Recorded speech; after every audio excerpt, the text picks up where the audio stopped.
प्यारे साथियों, आप सभी का शौर्य मैथ्स एकेडमी में हार्दिक स्वागत है। तो जैसा कि हमने पिछली वीडियो में क्या पढ़ा था, विभाज्यता के नियम।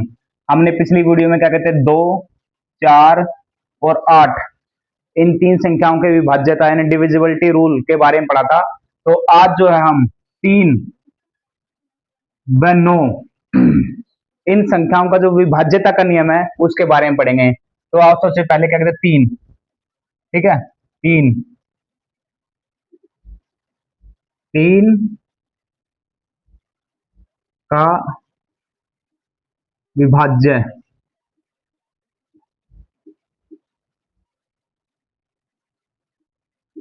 का नियम।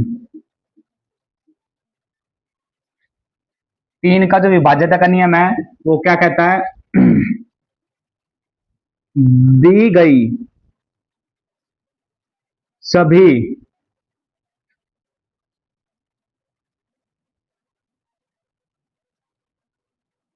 संख्याओं का योग 3 से भाग हो जाए। ठीक है, अब इसका से हम पढ़ते हैं एग्जाम्पल।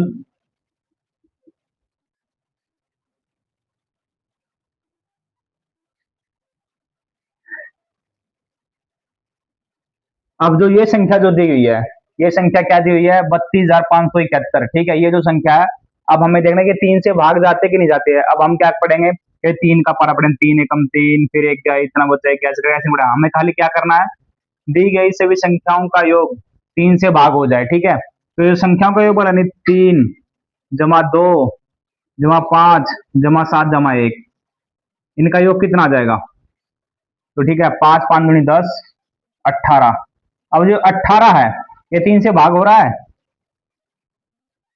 हाँ जी, हो रहा है। तो इसका मतलब क्या, ये संख्या 3 से भाग हो जाएगी कंप्लीट। ऐसे ही अगला है 9 का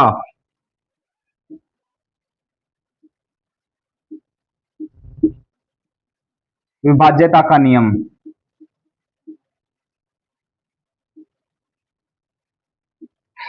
इसमें भी सेम है। इसमें क्या करना है, दी गई सभी संख्याओं का योग,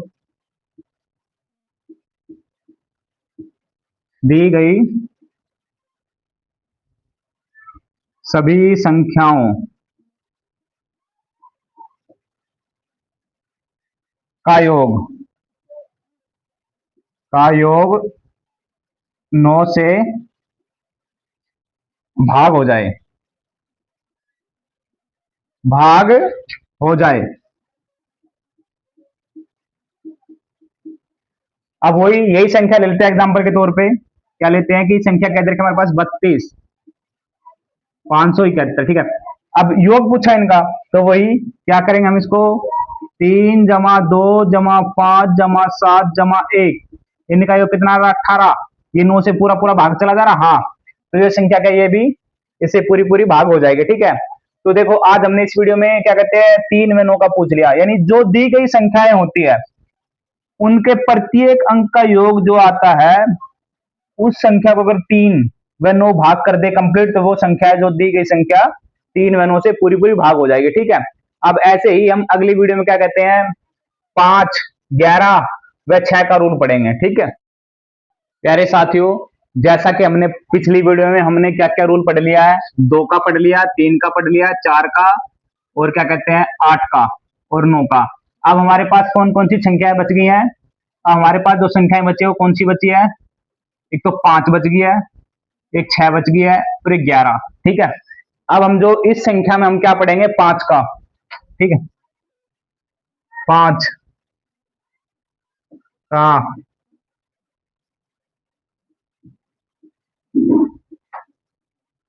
विभाज्यता का नियम। ठीक है, ये 5 का जो विभाज्यता का नियम है, ये कहता है कि दी गई संख्याओं का इकाई अंक अगर 0 और 5 हो तो वह संख्या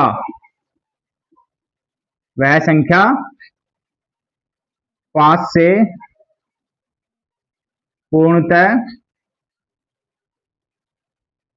भाग हो जाएगी। ठीक है। अब एग्जाम्पल के तौर पे हम मान लेते हैं, जैसे कि यहां पे देखो एक संख्या दिया 5204। ठीक है। अब जो ये संख्या है, ठीक है, इस संख्या का इकाई अंक क्या, एक संख्या तो ये है, दूसरी संख्या में मान लेते हैं 5205। दूसरी संख्या हमारी है, इसमें इकाई अंक कितना है 0, इसमें इकाई अंक कितना है 5। अब जो दोनों संख्याएं है ना, ये 5 से पूर्णतः विभाग हो जाएंगी। बस शर्त क्या होनी चाहिए कि उनके अंत में या तो 0 होना चाहिए इकाई अंक, या 5 होना चाहिए। ठीक है। अब ऐसे ही क्या कहते हैं हम 6 का विभाज्यता का नियम, 6 का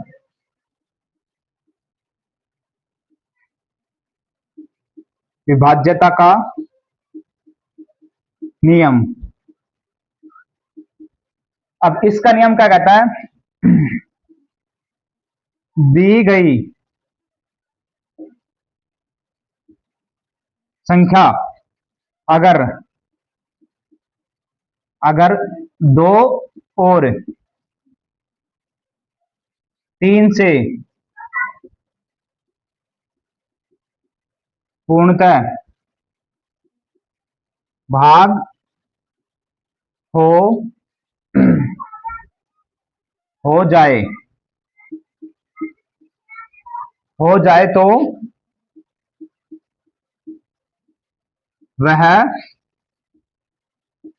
6 से भी भाग हो जाएगी। ठीक है प्यारे साथियों, अब देखो हमने क्या कहते हैं 2 का रूल पहले पढ़ लिया, ठीक है, और 3 का ही पढ़ लिया। अब देखो जैसे संख्या दी है हमारे पास,